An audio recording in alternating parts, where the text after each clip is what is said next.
You have but one question to answer. How shall this day end?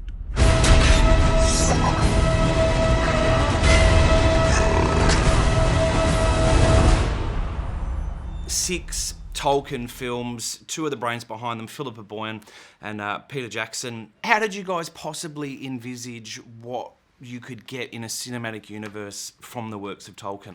We started with the Lord of the Rings, you know, in terms of the saga. We shot it the wrong way around, of course, but we started with this, you know, the 1,200-page book, which is densely descriptive. He describes a lot of. You really get into his head, into the world in that book, and I think that was the best way to do it. I'm so happy that we did shoot them the wrong way around, because obviously the Hobbit story comes first, because it allowed us. We didn't want, and I don't think we ever would have wanted to make just the thin children's version of the Hobbit story. We were able to take our sort of Lord of the Rings experience and the knowledge of Tolkien and what we sort of gleaned from the Lord of the Rings and kind of apply it to the Hobbit. Thorin, you gave a promise.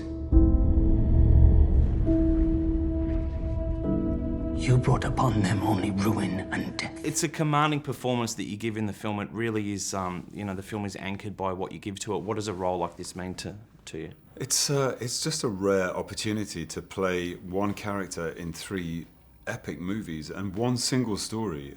You know, people talk about how small the book is, but when you really investigate what these characters are going through, and Pete really does that. You know, he's invited by Tolkien to look at so many paths, and he treads them. It's been a real privilege to take a character to those heights and those depths. I thought we'd spin it round, and we'll go back in on the wagons, and then we might spin it round, and I might just reset it and get you to come forward. What kind of direction do you give to the actors in the film? We're going to speak to all of them and quiz them about your directing. Interesting. Look, I mean, all jokes aside, it's how a director directs actors is one of the big kind of things in this film set, and every director has their own little personalities and styles and things, and you know, and I've never been to film school. I've never been anyone teaching me what the hell to do, and what I'm comfortable with, and it seems to be good, is I don't tell them how to read the script and say, no, you've got to do this. And what I do is I come to them and I describe what I want the audience to be feeling from what's happening in the scene. Now, you're probably going to talk to them and they'll say something completely different. I obviously would do Tyler. He's very specific.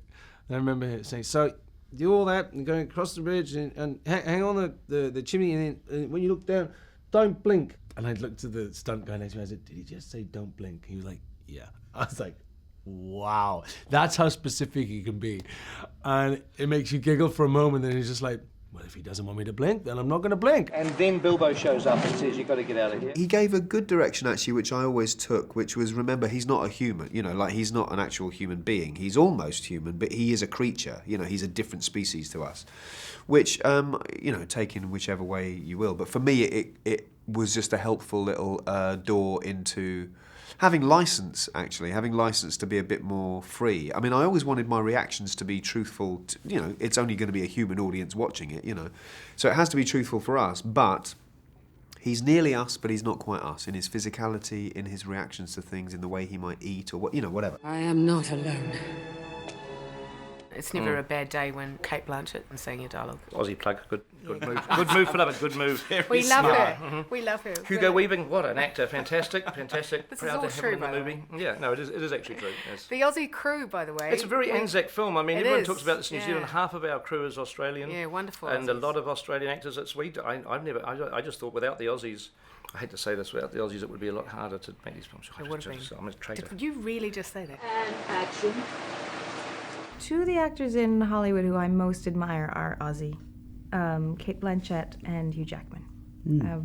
And I'm like hypercritical of my peers. I don't mean to be, but I just, you know, you tend to watch movies as an actor and you just sit there and you can't get involved because you're kind of picking apart. They've come over and taken all our jobs. You started this. You will forgive me if I finish it. I want to know if you have a particular memento from the film.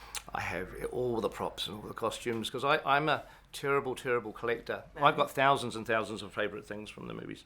You gave me the Galadriel chakra, which was really lovely. Why did we do that? Because I remind you of Kate Blanchett. It was really obvious. Yeah, no, you do. It's like I can't tell the difference. I wish. I've spent enough elvish blood in defence of this accursed land. No more. Thranduil! My robe, but Bilbo's robe that he wore in Bag End, is a patchwork quilt house coat. And I wear that in my real life daily. It's very cozy and very stylish.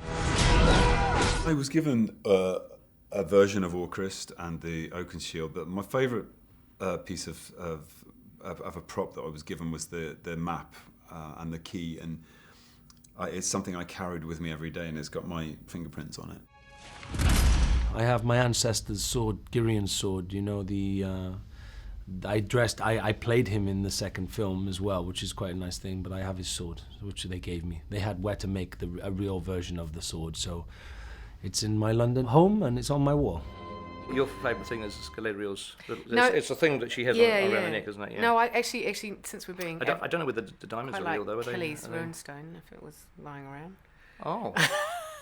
Well, you never. We'll see what Father Christmas brings, won't we? Thanks so much for your time. Thank you. Very welcome. Thank you. Will you follow me?